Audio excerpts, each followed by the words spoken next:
Hello guys, welcome to Throne Academy. நம்ம இன்னைக்கு இந்த வீடியோ பதிவுல டாக்ஸ் நாங்க பார்க்க போறோம். வரிகள். இந்தியாவுல வரிகள் எப்படி இருக்கு? என்னென்ன வரிகள் இருக்கிறது? அப்படின்றத டீட்டெயில்டா இந்த ஒரு வீடியோ பதிவுல நான் உங்களுக்கு சொல்லப் போறேங்க. ஸோ அதுக்கு முன்னாடி ஒரு சின்ன இன்ஃபர்மேஷன் சொல்றேன். கவனிச்சுக்கங்க கைஸ். ஸோ நம்ம த்ரோன் அகாடமில வந்து பார்த்தீங்கன்னா, ஃப்ரீ எக்கனாமிக் வீடியோ கிளாஸஸ் குடுத்துட்டு இருக்கோங்க. ஸோ இதுவரைக்கும் வந்து பார்த்தீங்கன்னா, நம்ம 7 டாபிக் முடிச்சிருக்கோம் எக்ஸாம் ரிலேட்டடா.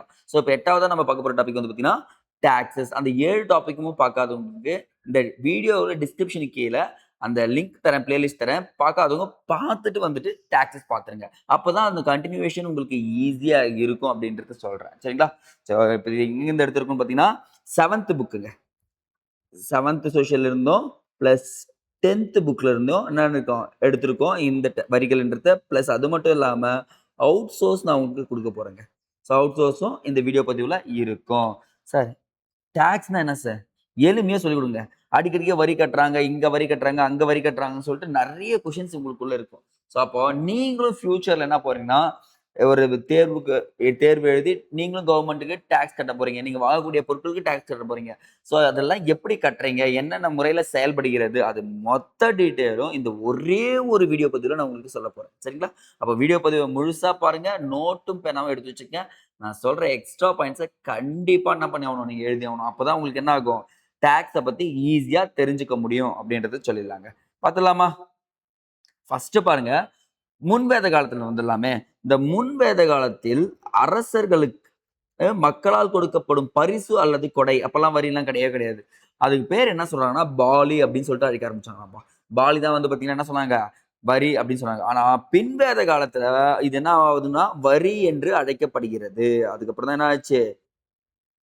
வழின்னு சொல்லிட்டு அழைக்கப்படுகிறதுன்னு சொல்றாங்கப்பா. அப்ப எக்ஸாம் பாயிண்ட் ஆஃப் வியூல முன்வேத காலத்துல அது என்ன சொன்னாங்க? பாலி என்றும், பின்வேத காலத்துல தான் வந்துன்னு வரி என்றும் அழைக்கப்படுகிறது. சார், அப்ப வரினா என்ன? எந்த விதமான பயனையும் நேரடியாக திரும்பப் பெறும் எதிர்பார்ப்பற்ற, ஓகேங்களா? எதிர்பார்ப்பற்ற அரசால் சுமத்தப்படும் ஒரு கட்டாய கட்டணமே வரி ஆகும். எந்தவித பயனையும் என்ன பண்ண முடியாது நீங்க எதிர்பார்க்காமல் நிச்சயமாக கட்ட வேண்டிய கட்டண தொகை தான் என்ன சொல்லியிருக்கேன்? நான் இங்க வரின்னு சொல்றேன். அப்போ மக்களால் அரசுக்கு அளிக்கப்படும் ஒரு கட்டாய கட்டணம், பங்களிப்பு என்ன சொல்றேன்? வரின்னு சொல்றேன். இந்த பாயிண்ட் இம்பார்டன்ட் பாயிண்ட். நோட் பண்ணி வச்சுக்கங்க. மக்களால் அரசுக்கு அளிக்கப்படும் ஒரு கட்டாய கட்டணம் அல்லது பங்களிப்பு வரி சொல்லிட்டு சொல்றேன்.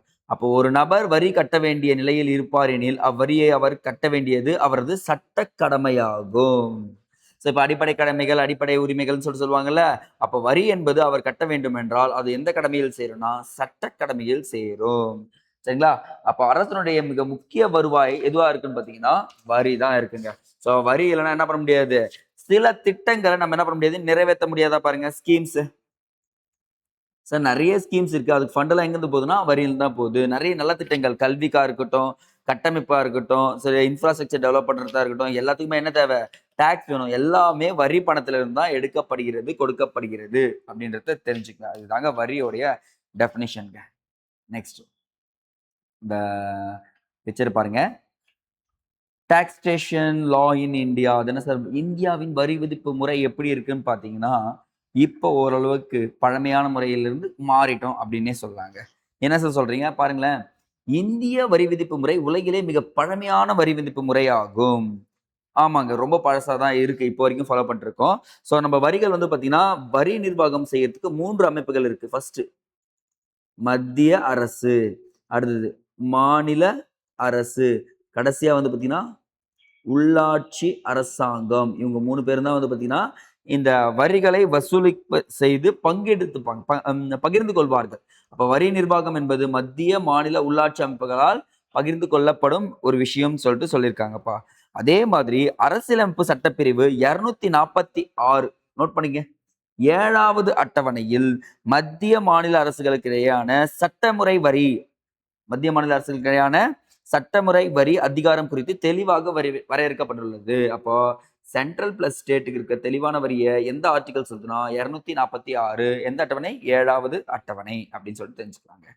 அடுத்தது சார், வரி விதிப்பு என்பதன் பொருள் என்ன சார்? வரி என்ற சொல் வரி விதிப்பிலிருந்து தோன்றியது அப்படின்னு சொல்றாங்க. அப்ப இதன் பொருள் வந்து பாத்தீங்கன்னா மதிப்பீடு. அப்ப வரி விதிப்பு முறை எதை இலக்கணமாக கொண்டதுன்னா நல்ல அரசை இலக்கணமாக கொண்டது. ஒரு வரி விதிப்பு முறை ஒழுங்கா இருந்தா அந்த அரசு எப்படி செயல்படுமா? நல்ல வேகமா செயல்படுமா? வரி விதிப்பு முறையில குளறுபடியோ, இல்ல வரி விதிப்பு முறையில ஏதோ அ கடினமான சூழ்நிலையா இருந்தா, அந்த அரசு என்ன பண்ணாதாம்? செயல்படுத்த கம்மியா இருக்கும் அப்படின்னு சொல்றாங்க. அப்ப வரி விதிப்பு முறை என்பது என்ற கருத்தை மையமாக கொண்டு தான் இந்த அரசு செயல்படுகிறது. அப்ப நல்ல அரசுன்றது இம்பார்ட்டன்ட்ங்க.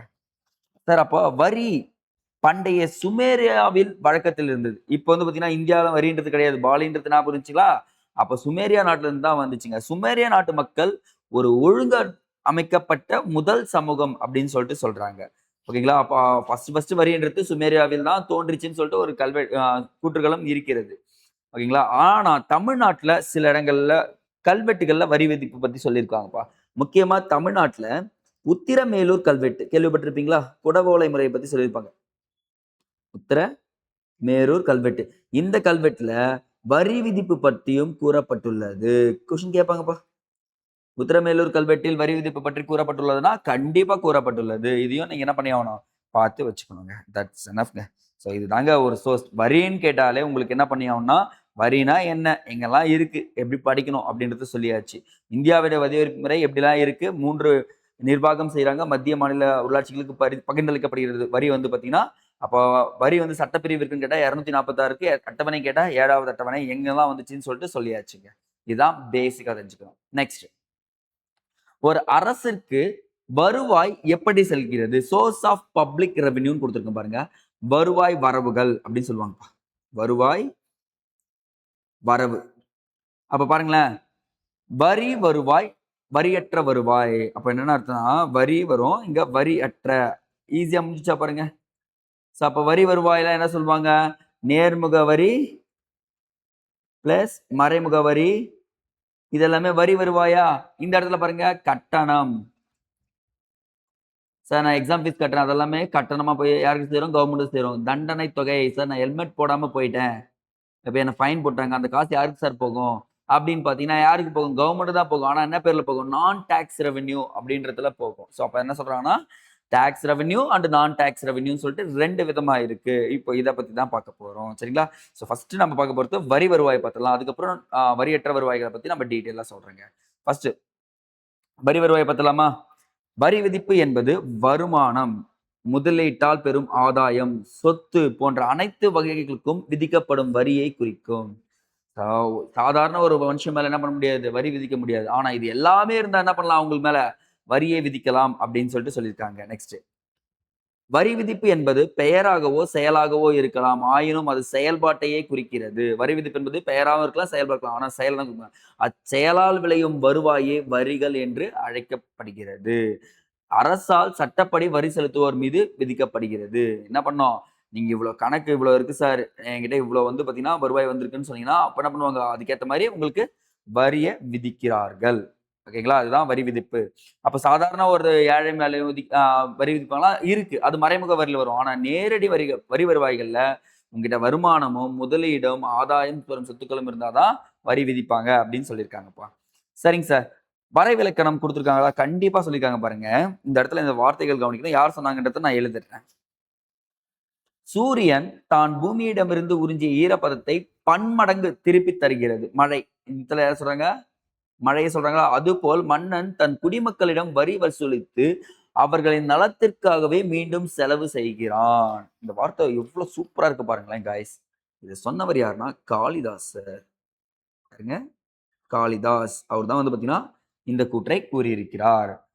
அப்போ நீங்க எவ்ளோ பன்மடங்கு கொஞ்சம் ஈரப்பதத்த உறிஞ்சிட்டு பன்மடங்கு என்ன தருது? மழைய தருதோ, மன்னனானவன் தன் குடிமக்களிடமிருந்து வரிய வசூலித்து அவர்களுக்கே என்ன பண்ணணும்? நல்லது செய்யணும்னு சொல்லிட்டு சொல்லியிருக்காரு. அடுத்தது சொல்றாரு பாருங்க.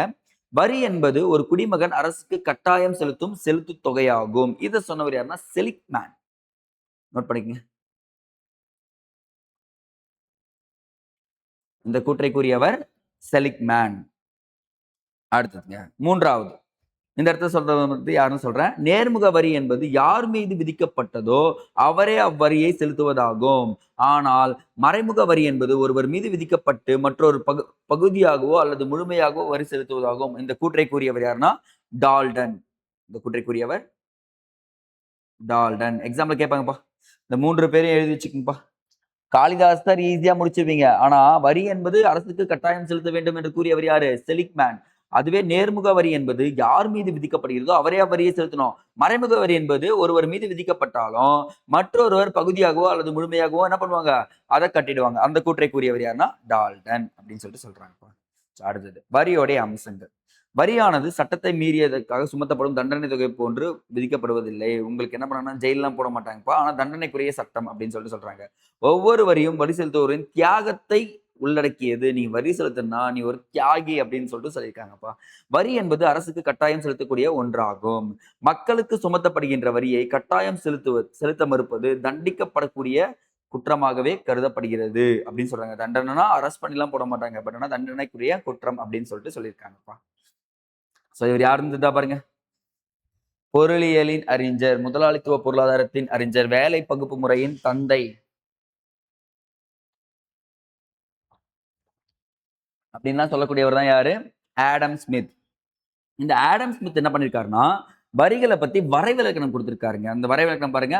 Principle of equality, principle of certainty, principle of convenience, canon of economy. அது என்ன சார்? சமத்துவ விதி, உறுதிப்பாட்டு விதி, வசதி விதி, சிக்கன விதி. வரின்றது சமத்துவமா இருக்கணும், உறுதியா இருக்கணும், வசதிக்கு ஏத்த மாதிரி இருக்கணும், எப்பனா எப்பவுமே கட்டுற மாதிரி இருக்கணும், சிக்கனமா இருக்கணும். சிக்கனமானா ஒரு குறிப்பிட்ட தொகையை மட்டும் தான் அந்த வரியிலிருந்து நீங்க என்ன பண்ணணும்? செலவு பண்ணணும். இதுதான் அந்த அவுட்லைன் கொடுத்தது. இது டீட்டெயில்டா சொல்றேன் பாருங்களேன். சமத்துவ விதினா ஆடம் ஸ்மித் சொன்னது. இங்க பாருங்க இந்த பிக்சர் வச்சு சொல்லிதான். ஒரு ரூல் ஆஃப் லா அப்படின்னு சொல்லக்கூடியது. நீங்க எல்லாருமே என்ன பண்ணணும்? சமமா பார்க்கணுமா? அப்போ மக்கள் தமது வசதிக்கு ஏற்ற வகையில் செலுத்துவதற்காக அரசு வரி விதிக்கும் முறைகளில் ஒன்று சமத்துவ விதியாகும். அவங்களுடைய வசதிக்கு ஏத்த மாதிரி என்ன பண்ணணும்? வரி விதிக்கணும். அப்படின்னா என்ன அர்த்தம்னா, அனைவரும் சமமாக வரி செலுத்த வேண்டும் என்பது பொருள் கிடையாது. மாறாக மக்கள் மீது சுமத்தப்படும் வரி எப்படி இருக்கணும்னா, எளிமையா இருக்கணுமா. எளிமையாவும் இருக்கணும், நியாயமா இருக்கணும்னு சொல்றாங்கப்பா. நியாயமாகவும் இருக்கணும் என்பதை சொன்னது யாருன்னு பார்த்தீங்கன்னா, ஆடம் ஸ்மித்தோடைய இந்த சமத்துவ விதி சொல்றாங்க. அப்ப சமத்துவ விதி என்பது வசதிக்கேற்ற வகையில் என்ன பண்ணி ஆகணும்? குடுக்கணும்னு சொல்றாங்க. அது முக்கியமா எளிமையாகவும், நியாயமாகவும் இருக்க வேண்டும் அப்படின்னு சொன்னது பார்த்தீங்கன்னா, இந்த சமத்துவ விதி தான். நெக்ஸ்ட் உறுதிப்பாட்டு விதி. அது என்ன சார் உறுதிப்பாட்டு விதி? நீங்க ஒரு வரிய கட்டுறீங்க. அது பெரிய விஷயமே கிடையாது. அந்த வசூலிக்கப்படும் வரியின் மூலம் வரி செலுத்துவோர் ஒரு உறுதிப்பாட்டு தன்மையை உருவாக்க வேண்டும். ஓகே நம்ம கட்டின வரி வந்து பார்த்தீங்கன்னா, மக்களுக்கு கரெக்ட்டா போய் சேருது அப்படின்னு சொல்லணும். அப்போ பொருளாதார வளத்தை என்ன பண்ணணும்? இந்த உறுதிப்பாட்டு விதிய வச்சு மேம்படுத்தணும். இப்ப நாங்க வரி வந்து பார்த்தீங்கன்னா, 15,000 கோடி வந்திருக்கு. 15,000 கோடி வந்திருக்குன்னா, நீங்க நலத்திட்டங்களும் எப்படி இருக்கணும் பார்த்தீங்கன்னா, ஒரு 12,000 கோடிக்கு என்ன பண்ணிருக்கணும்? நீங்க நலத்திட்டங்கள அறிவிச்சிருக்கணும் அப்படின்னு சொல்லிட்டு சொல்லியிருக்காங்க. அதுதான் வந்து பார்த்தீங்கன்னா, பொருளாதார வளத்தை மேம்படுத்தணும்னு சொல்லிட்டு உறுதிப்பாட்டு விதியில சொல்லியிருக்காரு. நெக்ஸ்ட் வசதி விதி. இதோ என்னப்பா லைன்ல நிக்கிறாங்க. நீங்க இப்ப இருக்கிற ஜெனரேஷன்லயும் சரி, அப்ப இருக்கிற சரி லைன்ல நின்னு ஒரு விஷயத்த ஃபார்ம் ஃபில் பண்ணி குடுக்கணும்னா கஷ்டமா இருக்கும். இனி எளிமையா இருக்க விஷயத்த பார்க்கணும்னு சொல்றாங்க. அப்போ வரி செலுத்துவோர் அதிகபட்சமாக வசதிகளை வழங்கும் வகையில் வரி விதிக்கப்பட வேண்டும். அன்று விதிக்கப்பட்ட வரி வசூலிக்கப்பட வேண்டும். அப்ப என்ன பண்ணணும்? வரி செலுத்துவோர் தாம் செலுத்தும் வரியின் மூலம் குறைந்தபட்ச அளவே என்ன பண்ணணும்? துன்பப்படணும். இந்த மாரி நீண்ட நேரம் இருக்கக்கூடாது. நீண்ட நேரம் இருக்கக்கூடாது. அப்ப வந்து பார்த்தீங்கன்னா ஆம், வரி செலுத்துபவரை கவனத்தில் கொள்ளணும். கவனத்தில் கொண்டு அதுக்கேத்த மாரி என்ன பண்ணணும்? நம்ம அவங்களுக்கு ஏத்த மாரி வரிய நீங்க இந்த இந்த டைம், அந்த டைம் இல்ல ஆன்லைன் பேமெண்ட் அப்படின்னு சொல்லிட்டு வசதிய ஏற்படுத்தி குடுக்கணும்னு சொல்லிட்டு சொல்லியிருக்காரு ஆடம் ஸ்மித். அடுத்தது சிக்கன விதி. இது ரொம்ப ஈஸியா இருக்கு பாருங்களேன். உங்ககிட்ட ஒரு வருவாய் வருது. அந்த வருவாய நீங்க செலவு பண்ணிட்டே வரீங்க. ஓகேங்களா? இந்த பக்கம் செலவாயிட்டே இருக்கா? இந்த பிக்சர்ல பாருங்களேன். இங்க ஒரு காயின் என்ன ஆகுதுன்னா, சேமிப்புல வந்து நிக்குதா பாருங்க. உங்ககிட்ட. அதுதான் வந்து சிக்கனம் அப்படின்னு சொல்லிட்டு சொல்றாங்க. அது பேர் சிக்கனமும் சொல்லலாம். அட் த சேம் டைம் சேமிப்புன்னு சொல்லலாம். வசூலிக்கப்படும் வரியிலிருந்து குறைந்த அளவு தொகையை செலவழிக்க வேண்டும். மீதி தொகையை என்ன பண்ணா அரசு கருவூலத்தில் வைக்க வேண்டும்.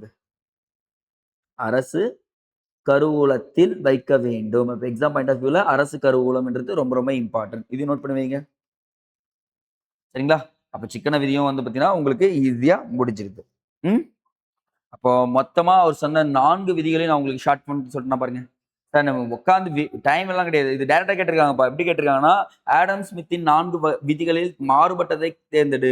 சமத்துவ விதி, உறுதிப்பாட்டு விதி, வசதி விதி, சிக்கன விதி.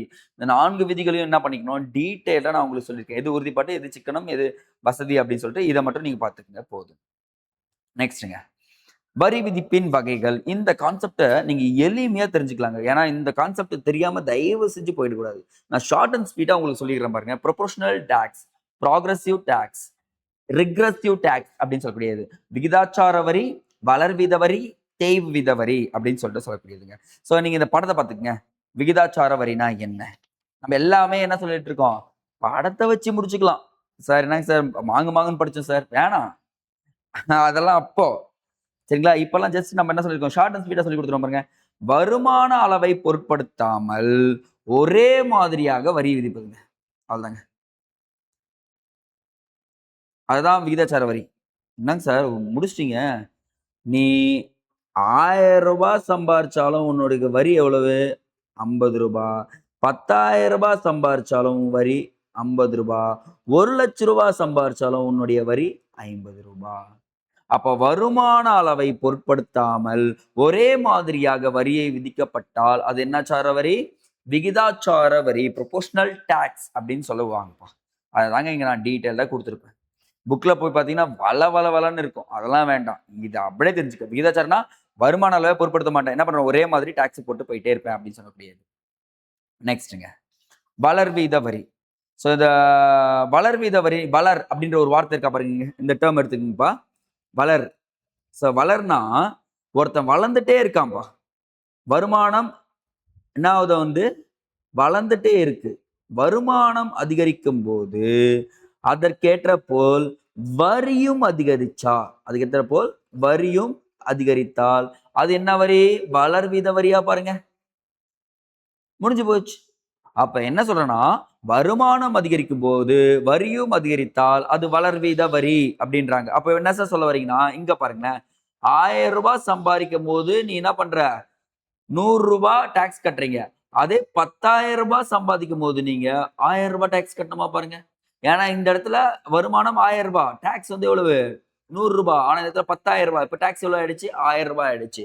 அப்ப வருமானம் அதிகரிக்கும் போது வரியும் அதிகரித்தால் அது வளர் விகித வரி அப்படின்னு சொல்லிட்டு சொல்றாங்க. சோ 2 கான்செப்ட் ஈஸியா புரிஞ்சா பாருங்க. இந்த 2 கான்செப்ட் புரிஞ்சுச்சுன்னா 3வது கான்செப்ட் ரொம்ப ஈஸிங்க. தேய் விகித வரி. என்ன சார் சொல்றீங்க? அதிக வருமானம் ஈட்டுபவர்களுக்கும் கவனிப்பா. அதிக வருமானம் ஈட்டுபவர்களுக்கும், குறைவான வருமானம் ஈட்டுபவர்களுக்கும் ஒரே மாதிரியாக வரி விதிக்கப்படுவது தேய் விகித வரி. இது என்ன சார் ட்விஸ்டா இருக்கு? ஸோ நீ ரூ. 1000 அந்த வளர் விகித வரி பார்த்தோம் பார்த்தீங்களா? திஸ் மீன் இங்க இதுக்கு விகிதாச்சார வரிக்கு எக்ஸாக்ட் ஆப்போசிட்ல வரும். ஸோ அதிக வருமானம்னா ரூ. 10,000 ரூ. 1000 ரூ. 10,000 சம்பாதிக்கிறவனுக்கும், ரூ. 1000 சம்பாதிக்கிறவனுக்கும் ஒரே மாதிரி தான் வந்து பார்த்தீங்கன்னா, டாக்ஸ் இருக்கும் அப்படின்னு சொல்லக்கூடியது. சரிங்களா? கொஞ்சம் மாறி இருக்கும். ஆனா இங்க பாருங்க, விகிதாச்சார வரினா ஒரே மாதிரி தான். இங்க வருமானம்லாம் பொருட்படுத்த மாட்டாங்க. ஓகேங்களா? இங்க மட்டும் தான் வருமானம் பார்த்துருக்காங்க. ஓகேங்களா? ஆனா இங்க என்ன பண்றாங்க விகிதாச்சார வரி, வருமான அளவை பொருட்படுத்தாமல் ஒரே மாதிரி விதிச்சா, அது என்ன வரி? விகிதாச்சார வரி. வருமானத்தை பொறுத்து குறைவாக வருமானம் பெறுபவர்களுக்கும், அதிகமான வருமானம் பெறுவதற்கும் ஒரே மாதிரி வரி விதித்தால் அது என்ன வரி? தேய் விகித வரி அப்படின்னு சொல்லிட்டு சொல்றாங்க. இதனால் அதிக வருமானம் ஈட்டுபவர்கள் காட்டிலும் குறைந்த வருமானம் ஈட்டுபவர்கள் அதிக வரி விகிதத்தால் பாதிக்கப்படுகின்றனர். இத்தகைய தேய் விகிதம் வந்து வளர் விகித வரிக்கு எதிரானது. ஸோ அப்ப என்னன்னா, இந்த தேய் விகித வரி ஸ்டார்ட் ஆயிடுச்சுனாலே நம்ம என்ன பண்ண போறோம்? அதிகமா மாட்டிப்போம் அப்படின்னு சொல்லிட்டு சொல்லலாம். இதெல்லாம் எப்ப ஸ்டார்ட் ஆகும்னா, அந்த வார், அந்த ஃபினான்ஷியல் கிரைசிஸ் ஏற்படும்ல, ஃபினான்ஷியல் எமர்ஜென்சி இதெல்லாம் நடக்கும்போது வந்து பார்த்தீங்கன்னா, தேய் விகித வரி இன்கிரீஸ் ஆகும் அப்படின்னு சொல்லிட்டு சொல்லியிருக்காங்கப்பா. அவ்வளோதாங்க. இந்த 3 கான்செப்ட் தெரிஞ்சுக்கிட்டீங்கன்னா, வரியின் அமைப்ப நீங்க ஈஸியா புரிஞ்சுக்கலாம். அப்ப இந்திய நாட்டின் வரி அமைப்பை பத்தி நம்ம டீட்டெயில்டாவே சொல்லியாச்சு.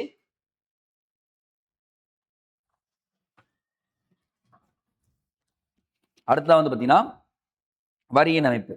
ஸோ இந்த கான்செப்ட்ட அப்படியே நான் சொல்ற மாரி நோட் பண்ணிக்கங்களேன். இந்திய அரசியலமைப்பு வரி விதிகளுக்கு உட்பட்டு அரசானது நம் நாட்டில் வரி அமைப்பை உருவாக்கியுள்ளது. கண்டிப்பா. அப்ப சில வரிகள் மத்திய அரசால் இங்க பாருங்க, மத்திய அரசால் விதிக்கப்பட்டு, வசூலிக்கப்பட்டு மத்திய அரசே வைத்துக் கொள்ளும். இந்த பாயிண்ட் புரியுதா பாருங்க? சில வரிகள மத்திய அரசே விதிப்பாங்களாம். அவங்களே வசூல் பண்ணிப்பாங்களாம். அவங்களே வச்சுப்பாங்களாம். அப்படி என்ன சார் வரி அப்படின்னு பார்த்தீங்கன்னா, சுங்க வரி, கஸ்டம்ஸ் டாக்ஸ். நெக்ஸ்ட் நிறுவன வரி, சில இடங்கள்ல நிறுவன வரி, முதலீட்டு வரிகள், இது எல்லாமே என்ன பண்றாங்க பார்த்தீங்கன்னா, அவங்க வச்சுக்கிறேன் அப்படின்னு சொல்லிட்டு சொல்றாங்க. அப்ப மத்திய அரசால் விதிக்கப்பட்டு, வசூலிக்கப்பட்டு மத்திய அரசே வைத்துக் கொள்ளும் வரிகள் சுங்க வரி, நிறுவன வரி, முதலீட்டு வரி. இத நீங்க தெரிஞ்சுக்கணும் போதும். நெக்ஸ்ட் இங்க பாருங்கப்பா, சில வரிகள் மத்திய அரசால் விதிக்கப்பட்டு மத்திய அரசால் வசூலிக்கப்படுகிறது. ஆனா யாருக்கு பகிர்ந்தளிக்கப்படுகிறதுனா மாநிலங்களுக்கு. அங்க என்ன பண்ணோம்? மத்திய அரசால் விதிக்கப்படுது, மத்திய அரசால் வசூலிக்கப்படுது. அவங்களே வச்சுப்பாங்களாம். அந்த வரி பார்த்தோமா? இந்த இடத்துல பாருங்க வருமான வரி. புரியுதுங்களா? எல்லாத்துக்கும் நான் ஒண்ணு தரேன். வருமான வரி. இது வந்து பார்த்தீங்கன்னா, டைரக்ட்டா யார்கிட்ட போகுது? மாநிலங்களுக்கு போகிறது அப்படின்றாங்க. நெக்ஸ்ட். மத்திய உற்பத்தி வரி. மத்திய பட்டியலில் உள்ள பொருட்கள் இருக்கு. பொருட்களானவை முக்கியமா மருந்து பொருட்கள்லாம் தவிர, சில வரிகளை மத்திய அரசும், ஆனால் பின்னர் முழுவதையும் மாநிலங்களுக்கு கொடுக்கும். ஸோ அந்த உற்பத்தி வரிகள் மத்திய அரசு போட்டுருவாங்க. ஆனா முழுசையும் யார்கிட்ட குடுத்துருவாங்க பார்த்தீங்கன்னா, மாநிலங்கள் இந்தாங்க எடுத்துட்டு போயிடுங்க அப்படின்னு சொல்லிட்டு குடுத்துருவாங்க. ஃபார் எக்ஸாம்பிள் ரயில்வே கட்டணங்களா இருக்கட்டும், பொருட்கள் மீதான வரி. இங்க எடுத்துக்கலாமா? பொருட்கள் மீதான வரி எழுதிடுறேன் தெளிவா. மீதான வரி எழுதிக்கங்க. அடுத்தது நுகர்வோர் வரி. நுகர்வோர் வரி. அடுத்து விளம்பர வரி. விளம்பர வரி. இது எல்லாமே என்ன நடக்குது பார்த்தீங்கன்னா, மத்திய உற்பத்தி வரி விதிப்பாங்க. ஆனா வசூலிப்பாங்க. ஆனா யார்கிட்ட குடுத்துருவாங்க? முழுசையும் யார்கிட்ட போயிடுதுன்னா, மாநிலங்களுக்கு போகிறது அப்படின்னு சொல்லிட்டு சொல்றாங்கப்பா. அவ்வளோதாங்க. ஸோ அடுத்து வந்து பார்த்தீங்கன்னா, மத்திய அரசு விதிக்கும் வரிகள். கண்டிப்பா நீங்க தெரிஞ்சுக்கணுங்க. எக்ஸாம்ல கேட்பாங்க. நான் ஒரு 5லிருந்து 6 வரிகள் மட்டும் எழுதுறேன். ஃபர்ஸ்ட் ஒன் பார்த்தீங்கன்னா, ஆ வேளாண் வருமானம் தவிர்த்து பிற வருமானங்கள் மீதான வரி குடுப்பாங்க. நம்ம நிறுவன வரிகள் மட்டும் எடுத்துப்போம். அங்க பார்த்து தான் கொஞ்சம் டீட்டெயிலா எழுதுறேன். நிறுவன வரி. அப்புறம் செலவினங்கள் மீதான வரி. செலவினங்கள் மீதான வரி. சொத்துக்கள் மீதான வரி. ச அப்போ இவங்கலாம் விதிப்பாங்களான்னு கேட்டா, அவங்களும் விதிப்பாங்க. பட் ஆனா இது மட்டும் எழுதிக்கங்க. அன்பளிப்பு வரி. 4த் ஒன். அன்பளிப்பு வரி. அடுத்தது மூலதனம் மீதான வரி. அதெல்லாம் நம்ம பார்த்தாச்சு. மூலதனம் மீதான வரி. அடுத்தது அந்த கலால் வரி. ரொம்ப இம்பார்ட்டன்ட்ங்க. ஸோ இந்த எப்படி சொல்லலாம்னா, இது இது ஆயத்தீர்வின்னு சொல்லலாங்க. ஆயத்தீர்வை. ஏன்னா நம்ம ஆயத்தீர்வின்னு சொன்னா தான் அந்த கலால் வரி அங்க சொல்றதுக்கு ஈஸியா இருக்கும். சுங்க வரி இதெல்லாமே வந்து ஆட் ஆகுது. நான் கொஞ்சம் மட்டும் தான் குடுத்துருக்கேன். மீதி எல்லாமே நீங்க என்ன பண்ணிக்கலாம், நோட் பண்ணிக்கலாங்க. ஸோ அப்ப இது மட்டும் நீங்க நோட் பண்ணிக்கங்க போதும். சரிங்களா? சரிங்க சார். இப்ப யூனியன் பிரதேசங்களுக்கு நேரடியாக நிதி உதவியை மத்திய அரசாங்கமே அளித்து உதவும். அப்போ யூனியன் பிரதேசங்கள் வரி விதிப்பு யார்கிட்ட இருக்குன்னா, மத்திய அரசாங்கம் கிட்ட இருக்கா பாருங்க. மத்திய அரசாங்கமே என்ன பண்ணுவாங்க? அந்த வரிய வசூல் பண்ணிப்பாங்க அப்படின்னு சொல்லிட்டு சொல்லியிருக்காங்க. நெக்ஸ்ட். மாநில அரசின் மூலம் விதிக்கப்படும் வரிகள். ஸோ வந்து பார்த்தீங்கன்னா, நம்ம தமிழ்நாடு வச்சுட்டேன். தமிழ்நாட்டுல அதிக வருவாய் தரக்கூடிய மாநிலங்கள், மாவட்டங்கள்லாம் இருக்கு. சரிங்க. மாவட்டங்கள்லாம் இருக்குங்க. சரிங்களா? ஸோ அதெல்லாம் ஜஸ்ட் ஒரு ரவுண்ட் பண்றேன். பார்த்துக்கங்க. அதெல்லாம் கொஞ்சம் இன்கிரீஸ் ஆயிட்டு இருக்கு. வருமானம் அப்படின்னு சொல்லக்கூடியது. ஏன்னா, அங்க என்னென்ன ஸ்பெஷல் இருக்குன்றது உங்களுக்கு நல்லாவே தெரியும். ஸோ சிவகாசி, தென்காசி, தூத்துக்குடிலாம் ஹப் ஓகேங்களா? இதெல்லாம் அதிகமான வருமானம் தரக்கூடிய மாவட்டங்களா இருக்கு. சரி ஆனா டாக்ஸ்ன்னா என்ன சார்? அப்படின்னு பார்த்தீங்கன்னா, நிலமனைகள், கட்டிடங்கள் மீது யார் விதிப்பாங்கன்னா, அதிகமா அவங்க விதிப்பாங்களாம். வேளாண் நிலம் சார்பான வேளாண் பண்ணை வரிகள் மாநில அரசு விதிக்குமா. அப்போ ஒரு மாநிலத்திலிருந்து மற்றொரு மாநிலத்திற்கு பண்டங்களை கொண்டு வரும்போது விதிக்கப்படும் வரியும் யார்கிட்ட வருமா? மாநிலத்துக்கு தான் வருமா. சார் நான் கர்நாடகால இருக்கேன். கர்நாடகால எனக்கு வந்து ஒரு ஒரு பொருள் வந்து பார்த்தீங்கன்னா, தமிழ்நாடுக்கு வருது. அப்ப அது யார் அதிகமா விதிப்பாங்கன்னா, அவங்களும் டாக்ஸ் பண்ணுவாங்களாம், நம்மளும் டாக்ஸ் பண்ணிக்கலாமா. அந்த டாக்ஸ்லாம் யாருக்கு போகும்? அந்தந்த கவர்மெண்ட்டுக்கு போகும்ன்னு சொல்றாங்க. அப்ப கனிம பொருட்களை எடுப்பதற்கான உரிமங்கள் மீதான வரி, மின்சார நுகர்வு மீதான வரி அல்லது விற்பனை வரி, விலங்குகள், படகுகள், வாகனங்கள் மீது விதிக்கப்படும் வரி, நீர்ப்பாசனம் மற்றும் காடுகள் மீதான வரி. இது எல்லாமே என்ன ஆகுதுன்னு பார்த்தீங்கன்னா, இந்த இடத்துல வருது அப்படின்றது தெரிஞ்சுக்க போகுது. அவ்வளோதான் காய்ஸ். ஸோ என்னென்ன வரிகள் யார் மேல விதிக்கப்படுகிறது அப்படின்னு சொல்லிட்டுனா, இப்ப நம்ம போலாமா ஷார்ட் அண்ட் ஸ்வீட்டா? ஷார்ட்கட்ல போலாங்க. நேர்முக வரிகள் மற்றும் மறைமுக வரிகள். இது நீங்க கண்டிப்பா தெரிஞ்சுக்கணுங்க. Direct tax and indirect tax தெரியாம என்ன பண்ண முடியாது நம்ப. அடுத்த கட்டத்துக்கே போக முடியாதுன்னு சொல்லலாமா? சரி பார்த்துடலாமா அந்த டைரக்ட் டாக்ஸ், இன்டைரக்ட் டாக்ஸும்? சரி. நம்ப புக்ல நெறைய வளவளன்னு குடுத்திருப்பாங்க. 2 வகையான வரிகள் இருக்கு. 1 நேரடி வரிகள். இன்னொன்னு மறைமுக வரிகள். ஃபர்ஸ்ட் நேரடியா வரிகள். அரசுக்கு நேரடியாக வரி செலுத்துவோர் செலுத்த வேண்டும். இந்த வரியை மற்றொருவர் மீது மாற்ற முடியாது. மற்றவர் மீது மாற்ற முடியாது. அதான் நேரடி வரி. அப்ப பாருங்க, இந்த வரியை மறைமுகமாக செலுத்த வேண்டும். ஆனா மற்றவர் மீது என்ன பண்ணலாம்? எளிதில் மாற்றலாம். மாற்றலாம். அவ்வளவுதாங்க. இது ஃபர்ஸ்ட் 2 கான்செப்ட் தெரிஞ்சுக்க. உள்ள போய் நான் டீட்டெயிலா சொல்றேன். அப்ப நேரடி வரிகள் என்னென்ன சார்ன்னு பார்த்தீங்கன்னா, வருமான வரி, செல்வ வரி, நிறுவன வரி, மூலதன ஆதாயங்கள் வரி, பங்கு பரிவர்த்தனை வரி. இதிலேயே பாருங்க மறைமுக வரிகள்ல சேவை வரி, பொழுதுபோக்கு வரி, சுங்க வரி, ஜிஎஸ்டி, முத்திரைத்தாள் வரி, கலால் வரி, விற்பனை வரி, ஆடம்பர வரி. ஸோ நமக்கு அதிகமா தெரிஞ்சுக்க வேண்டியது மறைமுக வரிகள் தான். இப்ப நமக்கு மறைமுக வரிகள் எல்லாமே எதுல வந்துச்சு? ஜிஎஸ்டி. நான் அடுத்த வீடியோ பதிவுல உங்களுக்கு ஜிஎஸ்டின்னு சொல்லிட்டு தனியா போட்டு தரேன். அழகா பார்த்துக்கங்க போதும். பார்த்தலாமா? ஸோ நேர்முக வரிகள் பத்தி ஒரு டெஃபினிஷன்ங்க. நேர்முக வரி என்பது நபரின் வருமானம், செல்வம் மீது விதிக்கப்படும் அரசுக்கு நேரடியாக செலுத்துவதாகும். என்ன பண்ணியாகணும்? டைரக்ட்டா அரசுக்கு செலுத்தாகணும். அந்த வரிச்சுமையை மற்றவருக்கு மாற்ற இயலாது. இதான் சொன்னேன் பார்த்தீங்களா? அந்த வரிச்சுமையை என்ன பண்ண முடியாது? இன்னொருத்தருக்கு நீங்க மாற்ற இயலாது அப்படின்னு சொல்லிட்டு சொல்றாங்க. இதுதான் ஒருத்தர் சொல்றாங்க. ஜே.எஸ். மில்லன். ஜே.எஸ். மில்லின் அப்படின்னு சொல்லுவாங்கப்பா. மில்லின். அவருடைய கருத்துப்படி நேர்முக வரி என்பது யார் மீது வரி விதிக்கப்பட்டதோ அவரே அவ்வரியை செலுத்துவதாகும். வரி செலுத்துபவரே வரிச்சுமையை ஏற்க வேண்டும். இந்த கூற்றை கூறியவர் யாரு? கொடுத்துறேன். ஜே.எஸ். மில்லின். எழுதுங்க. இது ஒரு ப்ரீவியஸ் கொஸ்டின். கொஸ்டினாக கேட்கப்பட்டதுங்க இது. அப்போ வரி என்பது வளர்வீத தன்மை கொண்டவை. அப்போ வளர்வீத தன்மைன்னா என்ன சொல்லியிருக்கேன்? வருமானம் அதிகரிக்கும் போது என்னாகும்? வரியும் அதிகரிக்கும் அப்படின்னு சொன்னா, அப்போ எக்ஸாம்ல இன்னொரு கொஸ்டின் டைரக்ட்டா வந்த கொஸ்டின் இதையும் நோட் பண்ணுங்க. நேர்முக வரி எந்த தன்மை கொண்டதுன்னா, வரி வளர்வீத தன்மை கொண்டவை. அதுதான் வந்து பார்த்தீங்கன்னா, வருமானம் அதிகரிக்கும் போது வரியும் அதிகரிக்கும்பா. குறையும் போட்டிருக்கேன். அதிகரிக்கும் தெரிஞ்சுக்க போதும். அப்போ ஒரு நபரின் செலுத்துத்திறனுக்கு ஏற்றவாறு வரி என்ன பண்ணும்?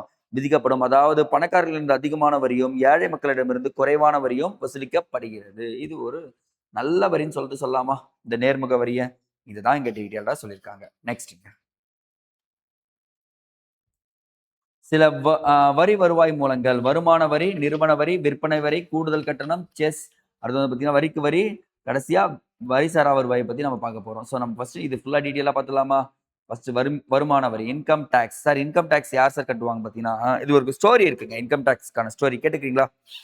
1857 கிரேட் ரிவோல்ட் நடக்குதுங்க. பெரும்புரட்சி. பெரும்புரட்சி நடக்கிறப்போ நெறைய கோடிகள் என்ன ஆயிடுச்சுன்னா நமக்கு இழப்பு ஏற்பட்டுச்சு. அந்த இழப்பு ஏற்பட்ட உடனே என்ன ஆயிடுச்சுன்னா, ஆங்கில கிழக்கிந்திய நிர்வாகம் யோசிக்கிறாங்க. என்ன பண்ணலான்னு பார்த்தீங்கன்னா, அப்பதான் sir James Wilson James Wilson இவரு உள்ள வராரு. இவரு வந்து என்ன பண்றாருன்னா, 1860ல இந்த இழப்புக்கு நிகராக நீங்க என்ன பண்ணணும்னா, சொத்துக்கள் வச்சிருக்காங்கல்ல, அவங்க எல்லார் மீதும் நீங்க என்ன பண்றீங்கன்னா, வருமான வரியை போடுங்க அப்படின்னு சொல்லிட்டு சொன்னாருங்க. வருமான வரி என்ற கான்செப்ட் கிரேட் ரிவோல்ட்டால் தான் வந்திருக்கு. அதை கொண்டு வந்தவர் யாருன்னா, சர் ஜேம்ஸ் வில்சன். எந்த ஆண்டு முதல் வருமான வரி இந்தியாவில் அறிமுகம் செய்யப்பட்டதுன்னா, 1860ஆம் ஆண்டு முதல் இன்கம் டாக்ஸ் இந்தியாவில் அமல்படுத்தப்பட்டு தற்போது வரை மாறி மாறி வருகிறது அப்படின்றது தெரிஞ்சுக்கணுங்க. ஸோ இதான் வந்து பார்த்தீங்கன்னா ஸ்டோரி. அப்போ வருமான வரி அப்படின்னு பார்த்தீங்கன்னா, நேர்முக வரியில வருதா பாருங்க. இந்தியாவில் விதிக்கப்படுகின்ற நேர்முக வரியில் மிக முக்கியமான வரின்னு சொல்லுவாங்க. ஏன்னா தனிநபர் பெறுகின்ற வருமானத்தின் அடிப்படையில தான் இந்த வரி என்னாவது விதிக்கப்படுகிறது.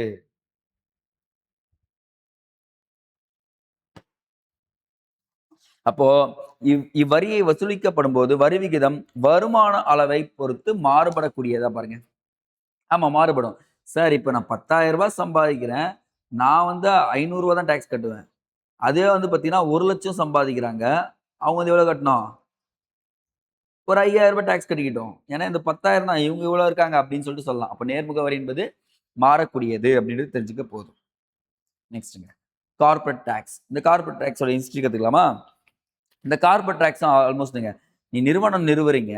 அந்த நிறுவனத்தின் மூலமா யாருக்கு அதிக லாபம் கிடைக்குது? நிறுவன முதலாளிகளுக்கு தான் அந்த லாபம் கிடைக்குது. தொழிலாளர்கள் கம்மியா இருக்காங்க. அந்த நிறுவனத்துக்கு இடம் கொடுத்த கவர்மெண்ட் அது கம்மியா இருக்கு. அப்போ நீங்க என்ன பண்றீங்க? உங்களுடைய லாபத்துல எங்களுக்கு பங்கு குடுங்க அப்படின்னு சொல்லக்கூடியது தான் இந்த கார்ப்பரேட் டாக்ஸ்ன்னு சொல்லக்கூடியது. நிறுவன வரி.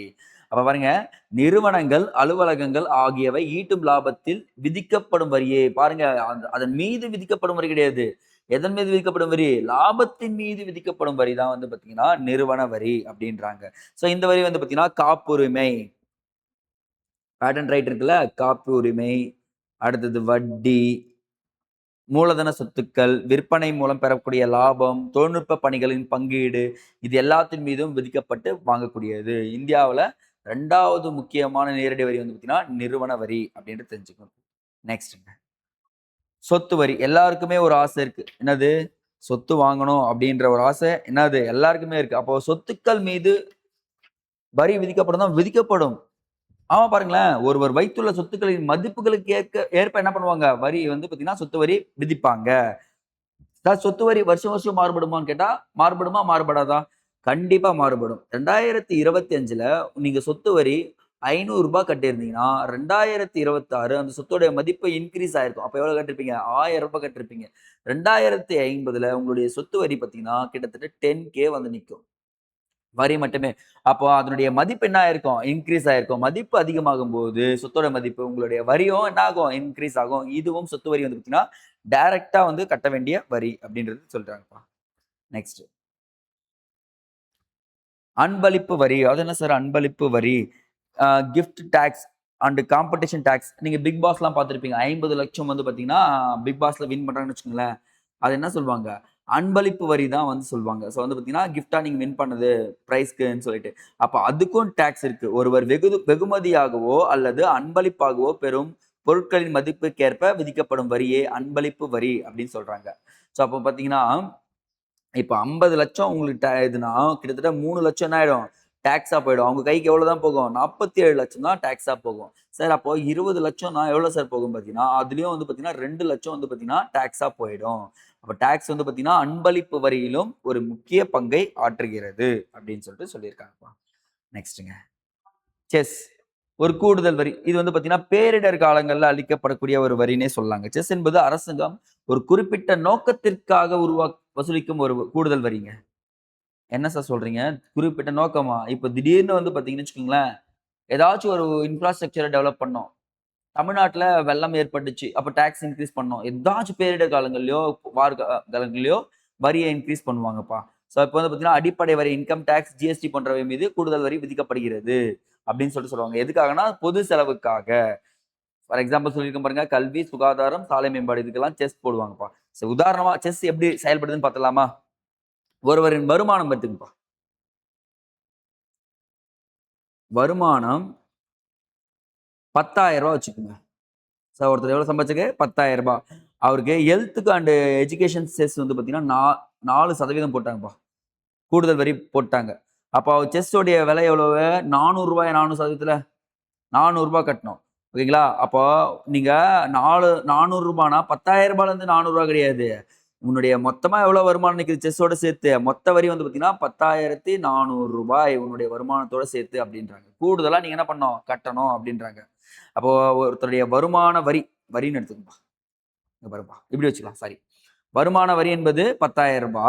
அவங்க செஸ் ஒண்ணு போடுறாங்க. செஸ்னா கூடுதல் வரி 4% சொல்றாங்க. அப்ப ரூ. 400 போடுறாங்க. 4%னா அப்ப மொத்தமா ஒரு வருமான வரி ரூ. 10,000 கட்டணும்னா, இப்ப எவ்வளோ கட்டணும்? ரூ. 10,400 கட்டணும். இந்த ரூ. 400 யாருக்கு லாபம்? கவர்மெண்ட்க்கு லாபம். அந்த கவர்மெண்ட் என்ன பண்ணுவாங்க? இத வச்சு சுகாதாரம், கல்வி மற்றும் சாலை மேம்பாடு இதுக்கெல்லாம் செலவு பண்ணுவாங்க. இதுதான் செஸ். அப்போ கூடுதல் வரி அப்படின்னு சொல்லக்கூடியது தான் செஸ்ன்னு சொல்லிட்டு சொல்றேன்ப்பா. அவ்வளோதாங்க வரிகள்ல முக்கியமா நேர்முக வரிகள்ல நீங்க தெரிஞ்சுக்க வேண்டிய பேசிக் இன்ஃபர்மேஷன்ஸ். ஸோ அடுத்தது இருக்குது நேர்முக வரிகளின் நன்மைகள். சமத்துவமா இருக்கான்னு கேட்டீங்கன்னா, கண்டிப்பா நன்மைகள்ல எப்பவுமே பாசிட்டிவ் தான். சமத்துவம் கொண்டவை. ஏன்னா வந்து பார்த்தீங்கன்னா, இது ஒரு வளர் விகித வரியா? வரி அடிப்படையை பொறுத்து என்ன பண்ணும்? மாறுபடும். வருமானம் வரி சமத்துவ விதி அடிப்படையில் அமைந்திருக்குன்னு சொல்லிட்டு சொல்றாங்க. 2வது நிச்சயத்தன்மை. அது என்ன சார் நிச்சயத்தன்மைனா, ஆ நீ இவ்வளோ தான் கட்டணும்னு சொல்லிட்டு ஃபிக்ஸ் பண்ணிடுறாங்களா? இப்ப ரூ. 1000னா ரூ. 1000 தான் கட்டணும். அதுக்கு மேல என்ன பண்ணக்கூடாது நீங்க கட்ட வேண்டிய அவசியம் இல்ல. எவ்வளோ கட்டணும்? எப்படி கட்டணும்ன்றது இங்க சொல்லிடுறாங்க. அதுதான் நிச்சயத்தன்மைன்னு சொல்றாங்க. நெக்ஸ்ட் நெகிழும் தன்மை. சார் நான் வந்து பார்த்தீங்கன்னு வச்சுக்கோங்களேன், என்ன ரூ. 10,000 வரி சார் இந்த மொத்தம். ரூ. 10,000 இருக்கு சார்.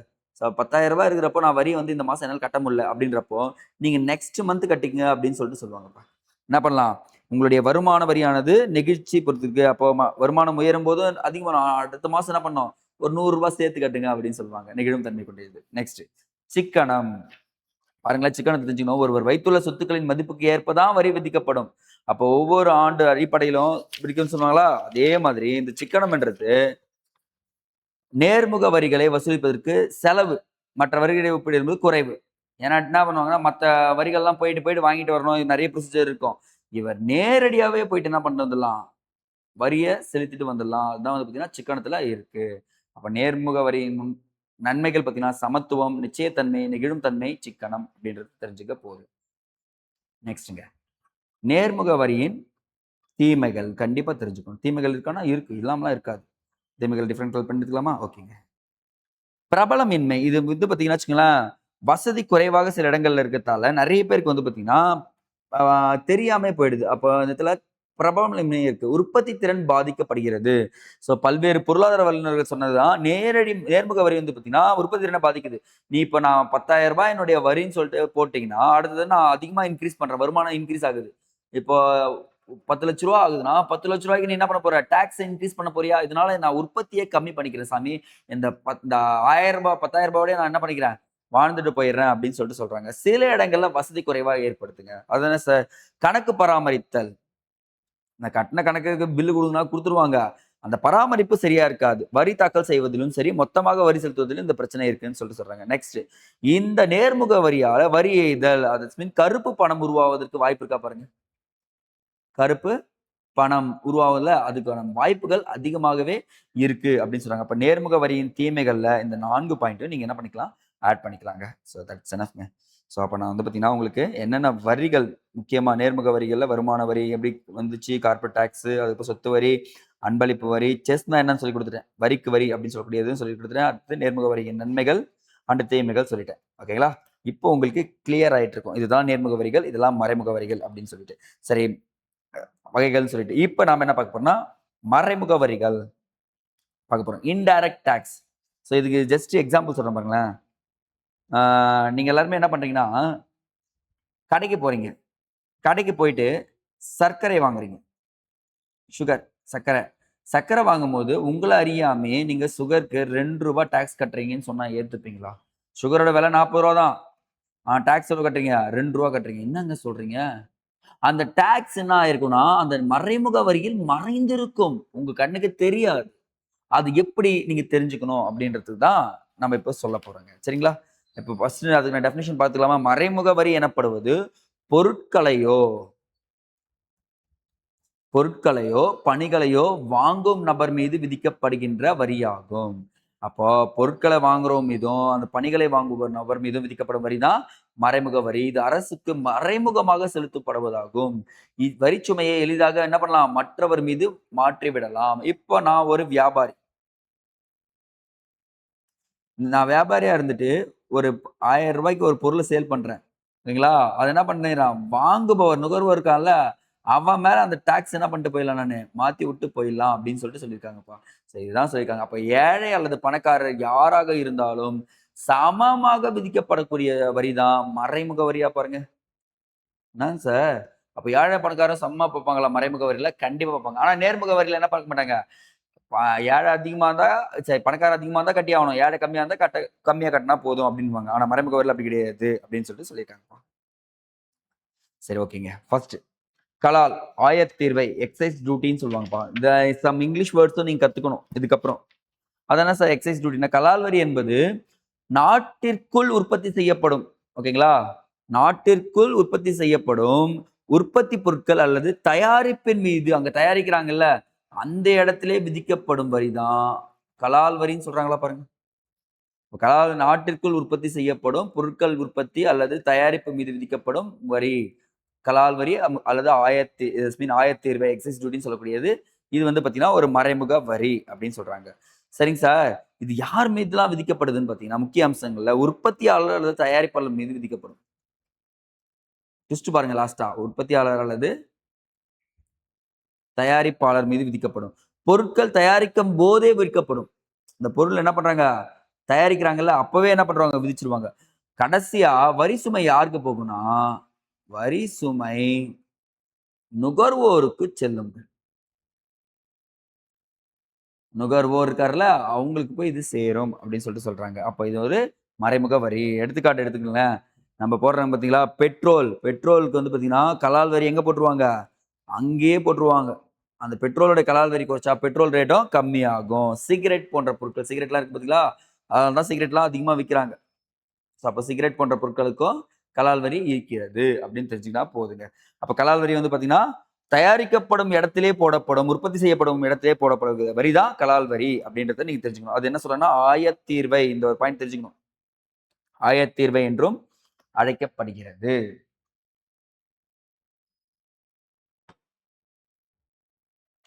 நெக்ஸ்ட்ங்க. உற்பத்தி வரி, புரொடக்ஷன் டாக்ஸ். இந்த உற்பத்தி வரின்றது ஒரு பொருள உற்பத்தி பண்ணிட்டாங்க. அந்த உற்பத்தி பண்ண பொருட்கள சேவை குடுக்கணும். அது நுகர்வோர்களுக்கு குடுக்கும்போது விதிக்கப்படும் வரி தான் வந்து பார்த்தீங்கன்னா, உற்பத்தி வரி. அப்போ உற்பத்தி பண்றவன் என்ன பண்றான்னா, இப்ப நான் வந்து உற்பத்தி பண்றேன். உற்பத்தி இது வந்து ஜெகான்னு வச்சுக்கோங்களேன். நான் உற்பத்தி பண்ண பொருள எடுத்து வந்து சந்தையில வைக்கிறேன். நான் தான் டாக்ஸ் கட்டியிருக்கணும். ஆனா நான் என்ன பண்ணிட்டேன், அந்த டாக்ஸ யாருக்கு மாத்தி விட்டேன்? அழகா நுகர்வோர் கன்சியூமருக்கு மாத்தி விட்டேன். கன்சியூமருக்கு மாத்தி விடும்போது, இந்த டாக்ஸ் நான் கட்ட வேண்டியது அவசியம் இல்ல. அப்படின்னு சொல்லிட்டு சொல்றேன்ப்பா. ஸோ அதான் சொல்லியிருக்காங்க இங்க. நெக்ஸ்ட். சேல்ஸ் டாக்ஸ் விற்பனை வரி. ஓகேங்களா? ஸோ இந்த விற்பனை வரி இருக்கிறதுலே ரொம்ப ரொம்ப ஈஸியான வரின்னே சொல்லுவாங்க. ஏன்னா பொருட்கள் விற்கப்படும்போது அவற்றின் விற்பனை மதிப்பின் மீது விதிக்கப்படும் வரி. அதான் சார் விற்பனை மதிப்பின் மீது அப்படின்னு பார்த்தீங்கன்னு வச்சுக்கோங்களேன். ஒரு பொருளோட விலை ரூ. 100. அதனுடைய விற்பனை வரின்னு சொல்லாமா?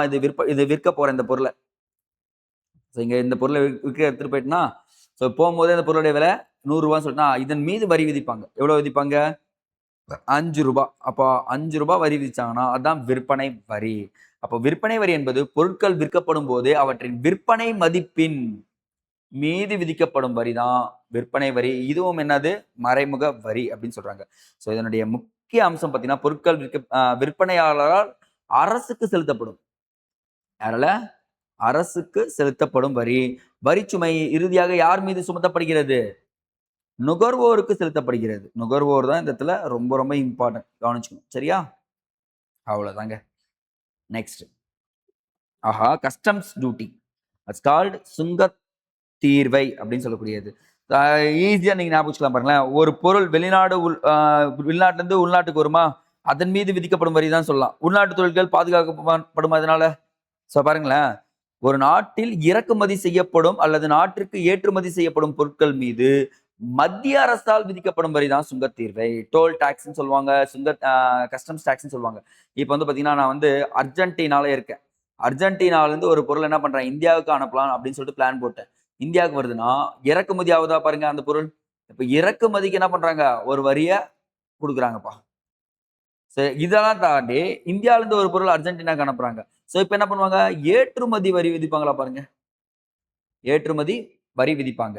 சோ இதுதான் என்ன சொல்றேன் நானு, கஸ்டம்ஸ் டியூட்டி அப்படின்னு சொல்லிட்டு சொல்றேன். சுங்கத் தீர்வை. அப்ப ஏற்றுமதி மற்றும் இறக்குமதிகளுக்கு விதிக்கப்படும் வரி தான் சுங்கத் தீர்வை. இது யாருன்னா மத்திய அரசால் விதிக்கப்படும். மாநில அரசால் கிடையாதுங்க. மத்திய அரசால் தான் விதிக்கப்படும். இது ஒரு மறைமுக வரி. இதனால் வெளிநாடுகளிலிருந்து வரும் பொருட்கள் என்ன ஆகும்? வரி விதிக்கப்பட்டு கொஞ்சம் நம்ம உள்நாட்டு பொருட்கள் கண்டிப்பா அம்சம் கவனிச்சீங்கன்னா, உள்நாட்டு பொருட்கள் பாதுகாக்கப்படும்.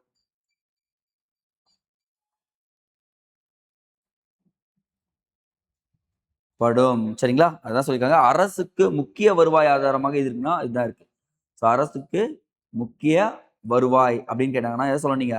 இத சொன்னாலே போதுமானது. Customs duty. நெக்ஸ்ட்ங்க.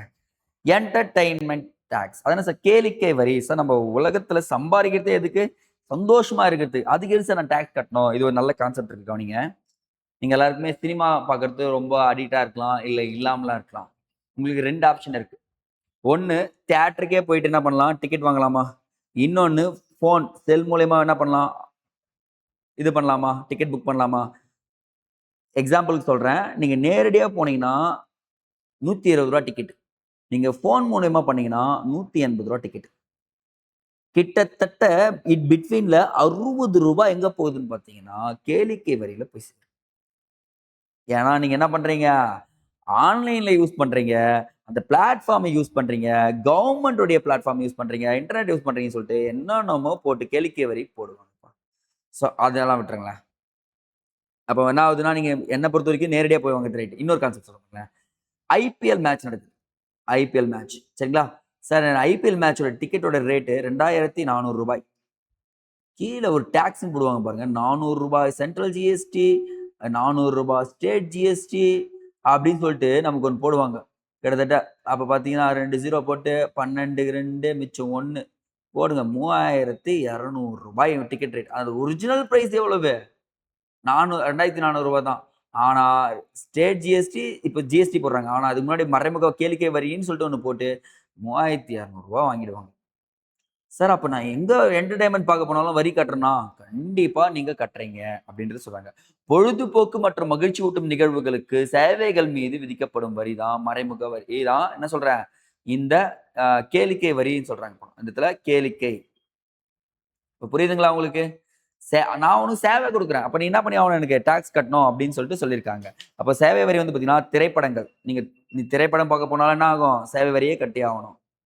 அடுத்தது நாடகங்கள் பார்க்க போனாலும் என்ன பண்ணி ஆகணும்? கட்டி ஆகணும். பூங்காக்கள் இருக்கு பார்த்தீங்களா? சார் நான் பார்க்குக்கு போறேன். ஃபார் எக்ஸாம்பிள் வண்டலூர் ஜூ போனீங்கன்னா, அங்கேயும் என்ன பண்ணி ஆகணும்? கட்டி ஆகணும். ஆனா கடைசியா இந்த வரி சுமையெல்லாம் யார் மீது சுமத்தப்படுகிறதுன்னா, டைரக்ட்டா பார்வையாளர் அல்லது நுகர்வோர் மீது சுமத்தப்படுகிறது. பார்வையாளர் வந்து நுகர்வோர் இருக்காங்கல்ல, இவங்கள் மீது சுமத்தப்படும் ஒரு வரி தான் இந்த கேளிக்கை வரி அப்படின்னு தெரிஞ்சுக்கோங்க. பாத்தீங்களா? டீட்டெயிலா பொறுமையா சொல்லியிருக்கேன். நோட் பண்ணி வச்சுக்கோங்க. அடுத்தது சேவை வரி, சர்வீஸ் டாக்ஸ். இங்க இந்த படத்த பாருங்களேன். சர்வீஸ் டாக்ஸ்ல, சார் நான் வந்து பர்கர் ஆர்டர் பண்ணேன், டாக்ஸி ஆர்டர் பண்ணேன், பேங்க்ல காசு வச்சிருக்கேன், வைஃபை யூஸ் பண்றேன், டிவி பார்க்குறேன், போக்குவரத்து பயன்படுத்துறேன். இது எல்லாமே என்ன சார் எனக்கு? இது எல்லாமே உங்களுக்கு சர்வீஸ் டாக்ஸ். கவர்ன்மென்ட் உங்களுக்கு எதெல்லாம் சர்வீஸா குடுக்குறாங்களோ, அதுக்கெல்லாம் நீங்க என்ன பண்றீங்க? ச டாக்ஸ் கட்டுறீங்க அப்படின்றத தெரிஞ்சுக்கணும். இப்ப வங்கிக்கு நீங்க டாக்ஸ் கட்டுறீங்களான்னு கேட்டா கட்டுறீங்க. வந்து பார்த்தீங்கன்னா, ஆ தொலைத்தொடர்பு முக்கியமா. இப்போ ஃபோனுக்கு டாக்ஸ் கட்டுறீங்கன்னா கட்டுறீங்க ரீசார்ஜ் பண்றப்போ அப்படின்னு சொல்றாங்க. அப்ப சேவை வரி என்பது வழங்கப்படும் சேவைகளின் மதிப்பின் மீது விதிக்கப்படும் மறைமுக வரி தான் இந்த சேவை வரி அப்படின்னு சொல்லிட்டு சொல்றாங்க. இதனுடைய அம்சங்கள் பார்க்கலாமா? ஓகேங்களா? வரிச்சுமை இறுதி சேவையை நுகர்வோர் மீது தான் அகைன்ஸ்ட் என்ன பண்ண போறோம்? செலுத்தப்படும். நுகர்வோர் தான் இத அனுபவிப்பாங்க. தொலைத்தொடர்பு சேவைகள், கம்யூனிகேஷன் இருக்கு பார்த்தீங்களா? அது சொல்றாங்கப்பா. தொலை தொடர்பு. நெக்ஸ்ட் வங்கி காப்பீடு நிறுவனங்கள். வங்கிகளுக்கு என்ன பண்ணுவாங்க? இத குடுப்பேன்னு சொல்லிட்டு சொல்லியிருக்காங்க. அடுத்தது ஹோட்டல். முக்கியமா நீங்க ஹோட்டல்ல போயிட்டு சாப்பிட போனீங்கன்னா, அந்த ஹோட்டல்ல என்ன பண்ணுவாங்க? உங்களுக்கு சேவை குடுக்குறாங்களா? சர்வீஸ் சர்வீஸ் டாக்ஸ் அப்படின்னு சொல்லிட்டு ஒண்ணு போடுவாங்க உணவகங்கள்லயும். நீங்க கன்சல்டிங் போவீங்க டாக்டர் கிட்ட, மருத்துவர் கிட்ட ஆலோசனை பெற போனாலும், அந்த ஆலோசனைக்கும் என்ன பண்ணுவாங்க? ஒரு ரூ. 500 வாங்குறாங்க. இப்பலாம் ஆலோசனைக்கு ரூ. 500 ஃபீஸே வாங்க ஆரம்பிச்சுடுறாங்கப்பா. முடிஞ்ச அளவுக்கு அந்த ஆலோசனைலாம் தவிர்த்துட்டு, கன்சல்டேஷன் போறது நல்லது தான். கரெக்ட் தான்.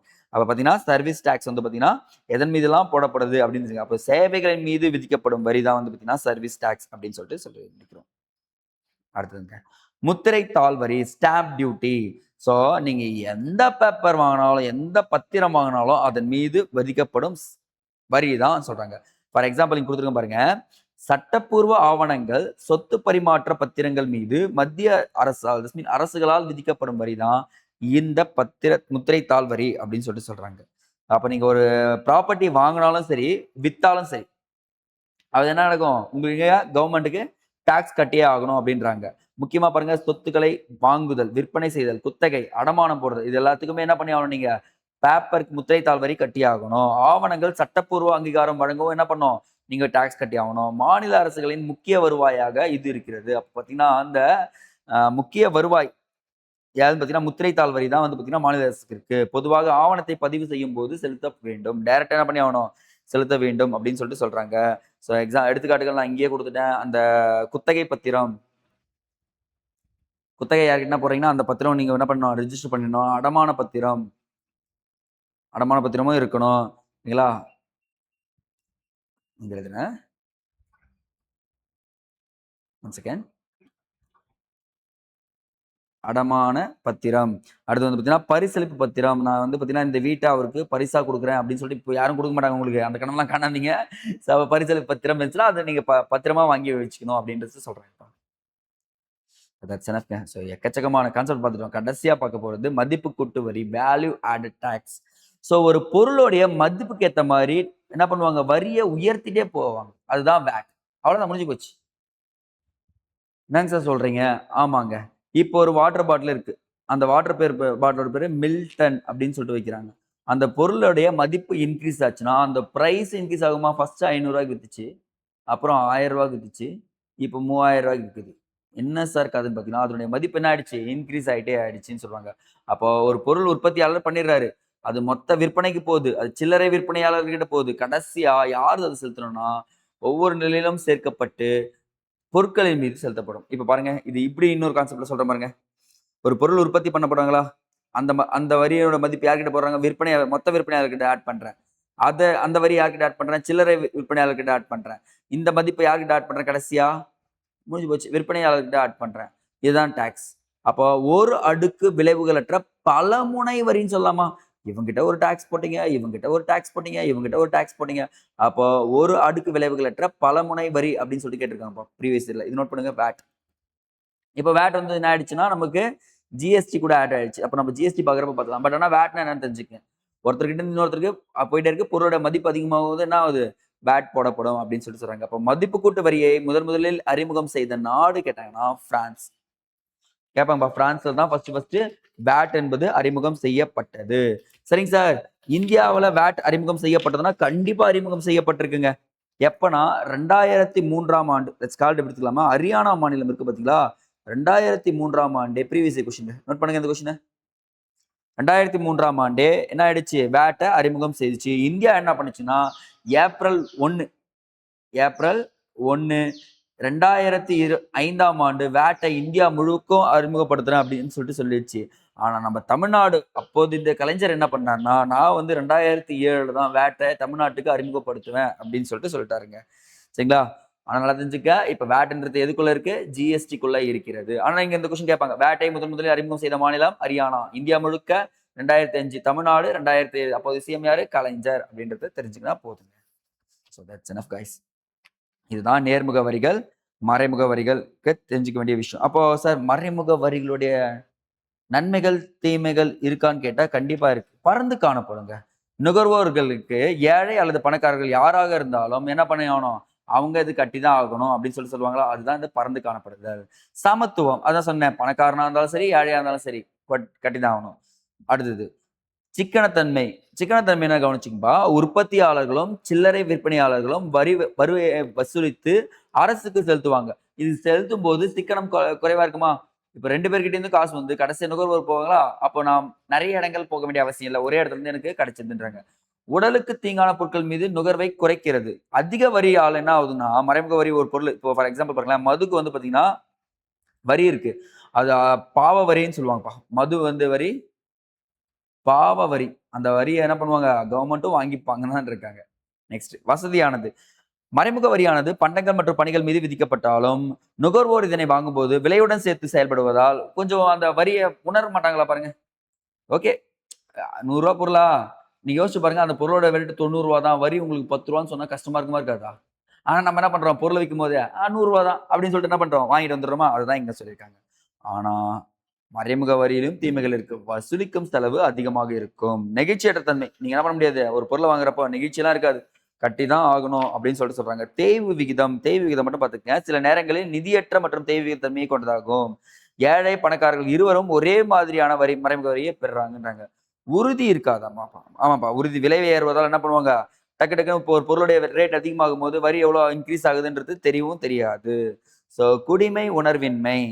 விலையுடன் வரி மறைந்திருப்பதால் நுகர்வோர் வரி செலுத்துவது பற்றி விழிப்புணர்வு பெறவில்லை. உண்மையா பெறலையா பாருங்க நமக்கு. நம்ம எத்தனை பேர் ஒரு பொருளுக்கு நம்ம டாக்ஸ் கட்டுறோம்ன்றது தெரியுது? தெரியவே தெரியாது. அதுதான் இங்க கவர்மெண்ட்டுக்கு ஒரு பிளஸ் பாயிண்டாவே இருக்கிறது அப்படின்னு சொல்லியிருக்காங்கப்பா. So that's enough guys. So நம்ம வந்து பார்த்தீங்கன்னா, வரிகள் அப்படின்ற ஒரு டாபிக் ஆரம்பிச்சோம். அதுல நேர்முக வரிகள், மறைமுக வரிகள்னு சொல்லிட்டு பார்க்க ஆரம்பிச்சோம். டீட்டெயில்டா இதோட நம்ம என்ன பண்றோம் பார்த்தீங்கன்னா, வரிகள முடிச்சிருக்கோம். ஒரே ஒரு வீடியோ பதிவு தான். ஷார்ட்டா அப்படியே ஒரு கிளான்ஸ் ரீகால் பண்ணிக்கலாமா பாருங்க. ஸோ இது வந்து பார்த்தீங்கன்னா 7th அண்ட் 10th புக்ல இருக்கு. பிளஸ் அவுட் சோர்சிங் நான் டாக்ஸ் பத்தி குடுத்துட்டேன். டாக்ஸ் அந்த காலத்துல எப்படி இருந்துச்சு? அதற்கான வரைவிலக்கணங்கள் குடுத்தாச்சு. இந்தியாவுல டாக்ஸேஷன் எப்படி இருக்கு? அப்படின்னு சொல்லியிருக்கேன். எக்ஸ்ட்ரா இன்ஃபர்மேஷன் சொல்லியிருக்கேன். நோட் பண்ணி வச்சுக்கோங்க. ஓகேங்களா? அதுக்கப்புறம் அந்த கூறியவர்கள் யார்? காளிதாச, செலிக்மேன், டால்டன் இவங்கள பத்தி சொல்லியிருக்கேன். வரியின் அம்சங்கள். முக்கியமா ஆடம் ஸ்மித்தோட வரி மதிப்பு முறைகள ஷார்ட் அண்ட் ஸ்வீட்டா சொல்லியிருக்கேன். ஒரே ஒரு முறை தான். அது தெளிவா படிச்சுக்கங்க. சமத்துவ விதியா இருக்கட்டும், உறுதிப்பாட்டு விதியா இருக்கட்டும், வசதி விதி, சிக்கன விதி இத பத்தி சொல்லியாச்சு. வரி விதிப்பின் வகைகள். கண்டிப்பா இது தெரியாம நீங்க என்ன பண்ண முடியாது? நேர்முக வரியும், மறைமுக வரிகளையும் பார்க்க கூடாது அப்படின்னு சொல்லிடுறேங்க. ஸோ ஃபைனலா ஒரு கான்செப்ட் மட்டும் அவ்வளவுதான். ஐ திங்க் இதுவும் முடிஞ்சிச்சு தான். ஸோ அதுக்கப்புறம் நேர்முக வரிகள் சொல்லியாச்சு, மறைமுக வரிகள் சொல்லியாச்சு. டீட்டெயில்டா உங்களுக்கு முடிச்சாச்சுங்க. ஓகே கைஸ் நல்லா கவனிச்சுக்கங்க. நம்ம தேர்வுக்கு போகும்போது 100% படிச்சுட்டு போக தெரியாது. ஆனா ஒரு டாபிக்க 100% நான் தெளிவா போவேன் அப்படின்னு சொல்ல முடியுமா பாருங்க. ஸோ நீங்க தெளிவாயிட்டீங்கன்னா இந்த டாபிக்ல டாக்ஸ்ல இருந்து இன்கேஸ் ஆஃப் ஃபியூச்சர்ல நீங்க அப்படி சொல்லிட்டு பணம் எடுக்கிறப்போ எவ்வளோ டாக்ஸ் கட்டுறீங்க அப்படின்றத நீங்க தெரிஞ்சுக்கலாங்க. ஓகே காய்ஸ், இதோட இந்த வீடியோ பதிவை முடிக்கிறேன். சின்னதா ஒரு இன்ஃபர்மேஷன் சொல்லிடுறேன். ஸோ இதுக்கப்புறம் வந்து பார்த்தீங்கன்னா, உங்களுக்கு ஏதாச்சும் டவுட் இருந்துச்சுன்னா கமெண்ட் செக்ஷன்ல கண்டிப்பா தெரியப்படுத்துங்க. அதுல நாங்க என்ன பண்றோம், டவுட்ஸ கிளாரிஃபை குடுத்துடுறோம். நம்ம டெலகிராம் லிங்க்ல ஜாயின் பண்ணாதவங்க யாராவது இருந்தீங்கன்னா, நான் இந்த டிஸ்கிரிப்ஷன் கீழ டெலகிராம் லிங்க் தரேன். ஜாயின் பண்ணாதவங்க ஜாயின் பண்ணுங்க. அப்பதான் நம்ம போடுற வீடியோஸ் உங்களுக்கு காமிக்கும். அப்படியே என்ன பண்ணிக்கலாம், அடுத்த 2 மணி நேரத்துல உட்காந்து நீங்க அந்த நோட்ஸ் எடுத்து அந்த டாபிக்கே முடிச்சு வச்சிடலாம். ஓகேங்களா? வரக்கூடிய குரூப் 1, குரூப் 2, குரூப் 4 அனைத்து தேர்வுகளுக்கும் முக்கியமான டாபிக்ஸ நம்ம துரோணா அகாடமில இருந்து ரெகுலரா வாட்ச் பண்ணுங்க. அழகா ஸ்கோர் பண்ணிட்டு போயிட்டே இருக்கலாங்க. ஓகே கைஸ், அடுத்த வீடியோ பதிவில் சந்திக்கலாம். நன்றி.